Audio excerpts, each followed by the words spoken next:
In 1995, after moving into a quaint old Melbourne home, young Emily's nightly whispers led her to a hidden latch in her wardrobe, which opened onto a secret room untouched for decades, revealing a dusty diary that warned of a lurking presence and a fate that might still be waiting behind the very door she had just unsealed.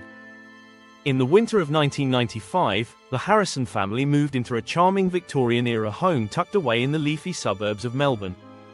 It had all the makings of a dream home: ivy-covered walls, polished timber floors, a wraparound veranda, and a sprawling backyard with an ancient oak tree.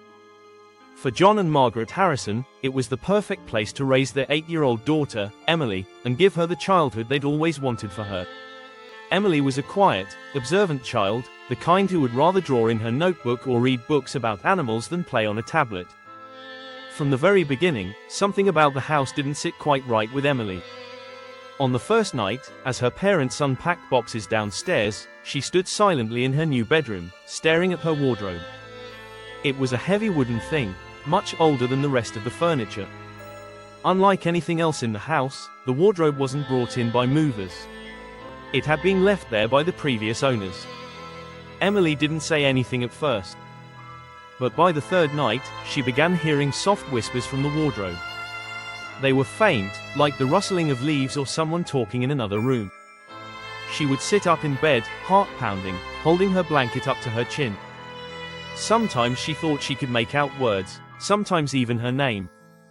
Emily, she told her mum, but Margaret laughed it off. Old houses creak, sweetheart. Probably just wine through the window cracks. John chuckled and checked the wardrobe. No monsters here, pumpkin. Promise. But the whispers grew more distinct over the next week. Not every night, but when they came, they always started at exactly 2:13 a.m. Emily began to dread the number, watching her digital clock tick towards it each night. Then came the dreams.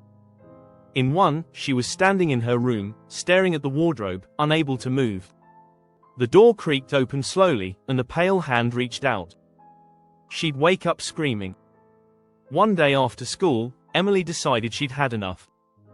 Determined to face her fears, she opened the wardrobe in broad daylight and inspected it thoroughly. She knocked on the back wall. It sounded hollow. Curious, she began tapping in different spots. One panel gave way with a soft click. Behind it, a small hidden latch. Her fingers trembled as she pulled it. A narrow, dark corridor stretched out behind the wardrobe. Dust floated in the beam of sunlight from her bedroom. The air was musty, and cobwebs clung to the low ceiling. She hesitated, but something compelled her forward. She grabbed her torch from her desk drawer and crawled inside. The passage led to a small hidden room, no bigger than a garden shed. Inside was an old desk, a torn armchair, and a single oil lamp. But what caught her eye was a dusty leather-bound diary sitting atop the desk. She opened it. The first page read, Clara Bell, 1943. The entries were frantic, scribbled. Clara was a girl about Emily's age. She wrote about noises in the house. Strange whispers. Cold drafts. Dreams that weren't dreams. Her parents didn't believe her either. She discovered the room as her hiding place. Her safe zone, but then the entries turned darker. Emily's skin crawled. She flipped to the final entry.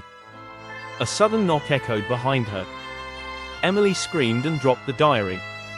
The wardrobe door had slammed shut on its own. She scrambled back through the passage, heart racing, and burst into her room, panting, eyes wide. The room was ice cold. That night, she locked the wardrobe with a belt. But at 2:13 a.m., she awoke to the sound of the latch slowly unfastening itself. The wardrobe door creaked open. Emily, it was louder now. Right next to her ear. The next morning, John and Margaret found her huddled under the bed, shivering, clutching Clara's diary. That was the final straw. They called in a local historian to investigate the origins of the house. What he found shocked them. In the 1940s, a girl named Clara Bell had gone missing from the property. The case was unsolved, ruled as a runaway. But the diary proved otherwise. Even more disturbing, the wardrobe was traced back to a now closed asylum in rural Victoria. The piece was believed to have once belonged to a notorious patient with a fascination for spirit doors, furniture that could hold memories. The Harrisons moved out shortly after. Emily never spoke of the whispers again, and the house has remained vacant ever since. Some say if you walk past that house around 2 a.m., you can still hear a little girl whispering for help. Clapperboard if you enjoyed this chilling tale. Don't forget to like, comment on your favorite part, and subscribe for more eerie stories. Your support helps us keep the nightmares coming. Candle Ghost.